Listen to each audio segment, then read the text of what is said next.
This is the Roots and All podcast, and I'm your host, Sarah Wilson. Join me as I talk about all aspects of gardening with some of the top horticulturists from around the world. Hello and welcome to this week's episode with returning guest Naomi Slade. Naomi is a journalist, author, designer and consultant. She works as a writer and broadcaster and lectures on a range of specialist subjects.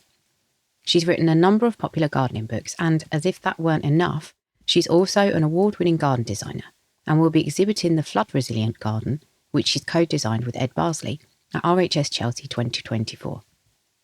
We're speaking about her latest book, The Winter Garden, celebrating the winter season.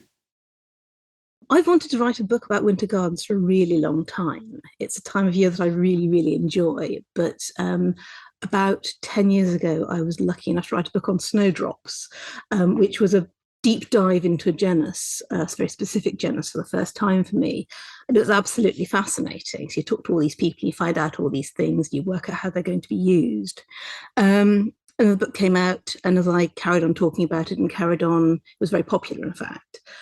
So I saw a lot of gardens, I talked to a lot of people, and it became obvious that that kind of real passion for snowdrops is expanding into something more holistic, a greater interest in winter gardens. Where do you plant your snowdrops? What do you plant around them? What's their context? And it dawned on me that a book, a really comprehensive book on winter gardens, was needed, needed to kind of contextualize snowdrops. But it's more than snowdrops. It's about the loveliness of the season as well, and all the enjoyable things that go on. So yes, it's got an extension of that original passion. There's a lot of times that I've been gardening in the winter and really pining for the summer, and I'm notoriously obsessed with flowers, and so in the winter I tend to get a bit disheartened, and it made me wonder, do you feel like the winter garden is actually a bit underrated? I feel it's completely underrated, yes. It's a time of year that gets ignored. There's this whole historical thing, people go, oh yes, we're going to put the garden to bed for winter, but actually that's a bit of a strange thing, because there's loads of things you can do as a gardener. There's pruning and mulching and, planning, planting. But more than that, it seems a waste of seasons of pleasure, months of pleasure that you could have from that space. And I think it's a bit ironic, really, that we go, oh no, winter gardens, they're no fun. Well, we make our gardens, we plant our gardens, we put the things in them. If it's not looking good, then it's kind of our fault, not the garden's fault that it's not looking completely on point. So really, for winter gardens, it doesn't have to be a less good garden than the summer. It's a different garden.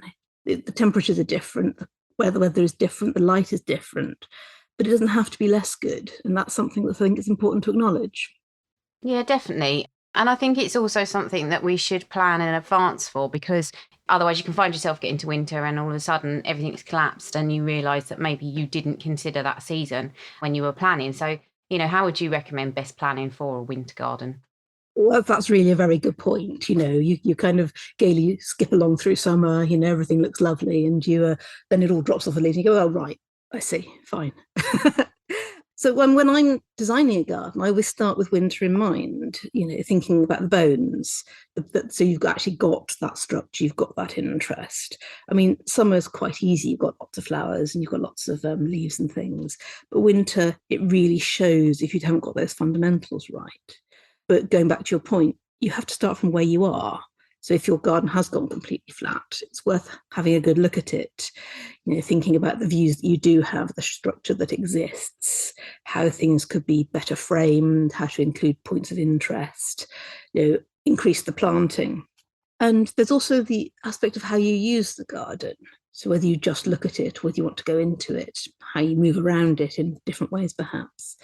So it's kind of about building in that interest and layering up the plants and connecting to the other seasons as well. So it's a kind of quite holistic thing. Yeah, I do wonder if people think that winter gardens tend to be mostly about things like trees and hard landscaping. Have you found that? Yes, that's quite sort of reductive in some ways. And these things are certainly important. But I feel that sort of just concentrating on sort of structure, hard landscaping, results in a garden that's a bit sort of one-dimensional. It can feel static because these are the things that are there all the time. And they're the constants in the rise and the fall of the season. But I find that perennials and winter flowers, things like lonicera and Camananthus praecox and stuff like that, bulbs, they add detail. They're good for wildlife. I mean, you want as many different things as possible to encourage the wildlife, but they all create a sense of movement and dynamism.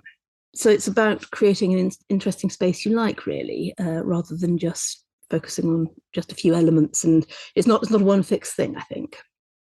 No, I think you're right. You touched on there about the wildlife aspect of it. And I think that there is maybe the desire nowadays to leave winter habitat for things. Do you think that may come at the expense of having a more groomed, kind of structured winter garden? It's about choices. You think of something which is kind of built like Versailles when you come to a structured winter garden, lots of, nice crisp yew hedges and things. But when it comes to perennials and flowers, it's about having things that will last through. The robust grasses, the miscanthus, you're thinking about phlomis, syringiums, things which have really, really good structure, but also remembering to plant things that will arrive early. So sort of stitching it into the continuity of the seasons, really. I don't think that leaving your garden for wildlife necessarily means you don't have an attractive and enjoyable garden for human beings. I think you can kind of work that together, but just because it's for wildlife doesn't mean you can't tidy it up a bit, and you don't have to not sweep the paths and not snip down the thing that's completely collapsed across the grass. It's not abandonment for wildlife, it's curation. Yeah, very good point. And I think people probably can't conceive of a winter garden without evergreens. Do you think that's possible, to just build one that doesn't have something in there that's got evergreen leaves? I think evergreens are useful. I think they're quite important. They're good for structure and bulk, but it rather depends what we mean by evergreen. We think about evergreens and we're thinking Italian-shaped cypresses and box and yew and that sort of thing, holly. But actually, if you think about it, there are lots and lots of other things that are evergreen too. There's Pittosporum, which has lots and lots of different colour leaves, Sarcococca, which has attractive flowers as well, Osmanthus. And there are also sort of foliage plants that act as ground cover or as container plants, so heucheras and carex, other grasses. So actually there's a whole range of different sorts of foliage you can use. So it's not necessarily a case of putting in a formal garden and that's that. You can create something quite soft and dynamic. I think evergreen structure, particularly with a smaller garden like mine, evergreen structure is extremely useful because you haven't necessarily a lot of things to hang the view off otherwise. You do need that consistency. But in a larger garden, if you think of some of the Piet Oudolf landscapes, they look phenomenal in winter. Nary an evergreen in sight, big swathes of grasses and seed heads and, the frosted dawn quality of it all. They're absolutely glorious. So it depends on the space, the light, the context, taste, all sorts of things. But I do think we need to look beyond kind of box and yew cones, definitely, to be bigger, better, more exciting trees and a greater palette of plants. You mentioned containers, which is, I think, a very good way of getting interest into the winter garden, but also you mentioned the view. And again, should a winter garden mainly focus really on the bits that you can see from indoors, because that's presumably where you're going to be spending a lot of your time looking at it? Yes, I think one has to be realistic. Winter, it does get cold, it does get miserable, it rains, it can be dark and rather dreary. And whether it's all about the view rather depends on your attitude as a gardener and as an individual. But I think it really makes sense to make sure that the view from the window works. And my best trick is to round up everything else, every pot that's doing something in the garden, and put it in front of my double doors and in front of my windows. Create some lovely big containers of bulbs and a couple of specific winter containers, but give it that backbone of things you already have. So in some ways, having something nice to look kind of keeps you entertained, but also knowing that there's something good out there. So if you've got a longer view, put something in it, put something that's sort of entertaining. And another thing which I came across quite recently, actually, somebody made a good point to me, which is actually if you build your front garden up as a winter garden, then rather than having to go out into it, you actually walk in and out of it every time you go to the supermarket or pick the kids up from school or whatever. So you actually have far more interaction with the spaces you pass through every day in winter and in summer. So paying a little bit more attention to that might connect you to the gardening a bit more. Yeah, that is a really good tip. And have you got any other tips for kind of enticing yourself or other people out into the garden during the winter if you're not necessarily that way inclined, to go out and explore it? I think it helps if there's something really interesting to see. So if you know that the landscape's changing, and you know something's moving on, it's always tempting to go and see how it's happening. If you're there and you're at work and you're thinking, oh, yeah, maybe I'm zoning out now. Maybe I'll go for a stroll in the garden. Going, oh yes, I'll go and see if the magnolia buds have gone fuzzy yet, or see if the bulbs have poked out. I mean, I've got a modest collection of snowdrops, so it's fun to see if anything's happening there. You go out, okay, this one's come, that one's come. Excellent, it's all moving on. So again, it's about the dynamism, the dynamism of the experience and the fact that the season doesn't just stop. And it's also worth remembering that you can still pick flowers and foliage and things from the garden and bring them indoors, which can enhance the connection. So if it stops raining for 5 minutes, you can zip outside and grab something. I always go out to look at the plants, but then again, I was talking about work breaks. So going outside with a cup of tea and just putting a seat into a sunny spot and just chilling out for a moment in the garden. I think having somewhere to go, which is sheltered and warm and pleasant, is quite tempting, certainly helps. Do you think it is worth factoring in outdoor seating or even something as daring as outdoor dining? Because there are days in the winter where you could just wrap up and go and sit out for a bit. Would you recommend including that, or would that just be maybe taking it a step too far? I think it's nice if you can. I mean, fire pits still work, and on November the 5th, you see people running around, waving toffee apples and hot dogs, and, horizontal rain and sleet doesn't seem to slow them down. Yeah, I think it's quite nice actually. If you can do that, I mean, it's a different vibe to summer. Clearly, it's all much more muffled up, but everyone likes a fire or a different space. It sort of expands the entertaining space if you can. Stars can still be lovely. So again, it depends on tastes and it depends on the size of the garden. I mean, if you've got a garden that's big enough for a lovely big fire pit, then you're getting more out of it if you use it in all the seasons in different ways. But also, if you just have a greenhouse or a shed, popping a couple of chairs in there so that if it is raining, I was talking about having a cup of tea outside, and I don't really have a shed or greenhouse that's big enough to get into myself. But if one did, then one could sort of huddle under a blanket and just take 5 and watch the bulbs come up and have a sit. I do think winter has PR issues, and just thinking about it in a different way can make a huge difference. Yeah, I guess artificial lighting would be another useful thing, wouldn't it? Well, lighting's an interesting one because on the one hand, it's absolutely fundamental. So you can extend the use of the garden through artificial lighting. You can brighten things up with some pretty fairy lights. You can put little sort of gently illuminate things, which are useful for safety. And you don't want a dirty great floodlight for safety because it makes the horrible lurky shadows and ruins your night vision. So yes, lighting, sort of artificial lighting is very useful for sort of making the garden more usable, both in person, but also as you look out of the window. But you have to be a little bit careful about light pollution because animals, human beings, insects, everything have evolved with circadian rhythm for light and dark. And if you light bits that are supposed to be dark, you can quite often disrupt the local wildlife, and actually disrupt the local neighbours as well. So I think it's lovely. I think it's really nice, but shining lights into the sky is not a terribly good idea. And it's also good to put it on a timer so it turns off at bedtime. Saves money and it keeps the environment dark. I mean, dark is good. We like dark. Yeah, so just exercise caution with that. And you mentioned obviously gardens that are heavily perennials based, like Pete Aldous. I was thinking as well, if you had a garden that was predominantly productive, so possibly veg, possibly annuals, cut flowers, is there still the place to make that attractive in the winter? Yes, I think so. I mean, annuals aren't designed to go from year to year, so they don't tend to hold terribly long into the season.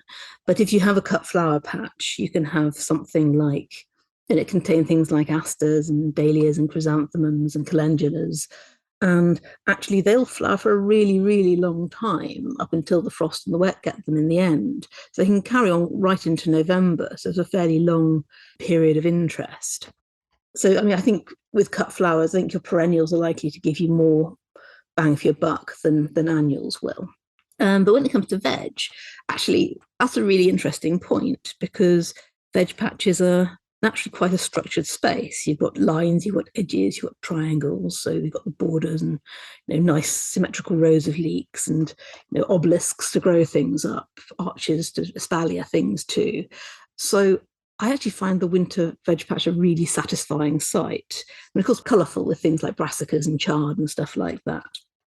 So I think when it comes to veg patches, it's worth reconsidering the space and putting in perennial crops like artichokes, putting in nice bright red lines of chard and things, and things that will hold well in winter like leeks, and sort of reconsidering it for its aesthetic as well as its flavours. There's so many interesting things that happen in the winter in the garden, just in terms of watching how things decay, that, you couldn't really fail to find something that would capture your interest, whatever the type of garden, I think. But for me, the key is to actually get out there in it. And sometimes I need a bit of a kick up the bum. I can be a bit of a fair weather gardener. If you had any essential feature, or if you could say to people, include these one or two things that will get you out into the winter garden, that will get you interested in it, would you be able to kind of narrow it down and give me one or two? Somewhere to sit, whatever your tastes are, find somewhere to sit down and just take it in or have a rest. Continue to use the space.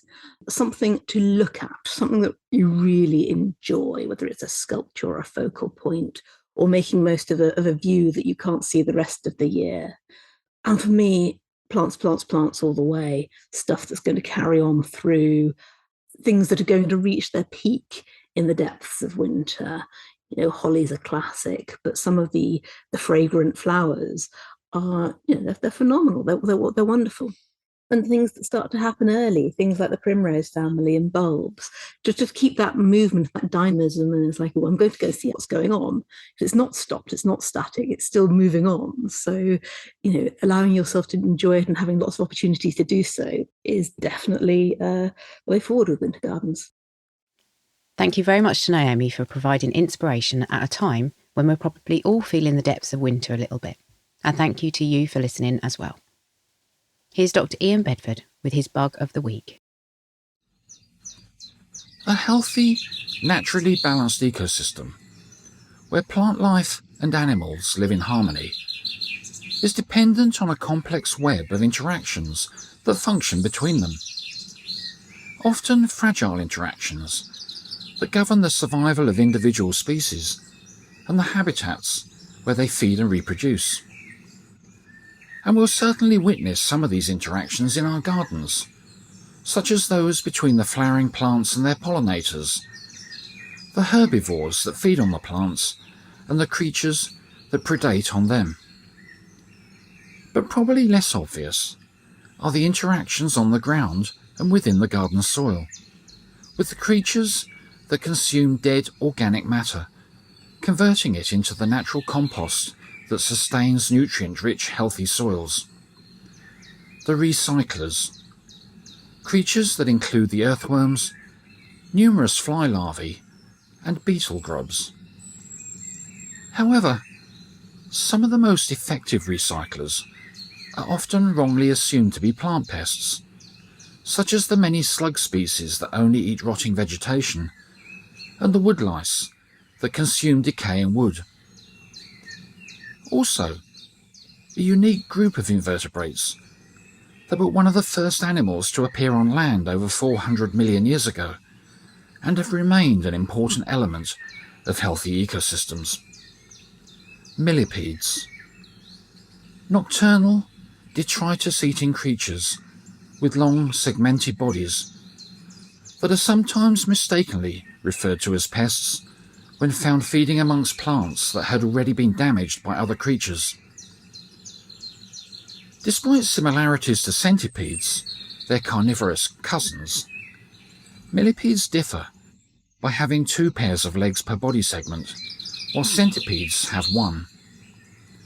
They also differ by being able to coil their bodies into a tight spiral when disturbed, which protects their head and their many pairs of legs.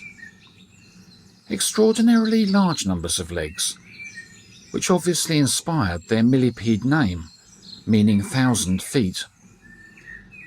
But following on from their classification in the 18th century, millipedes hadn't actually lived up to their name, and in fact, people who'd spent their time counting legs on the different species contemptuously called them frauds, since the highest number of legs ever recorded was 750 on a Californian millipede in 1920.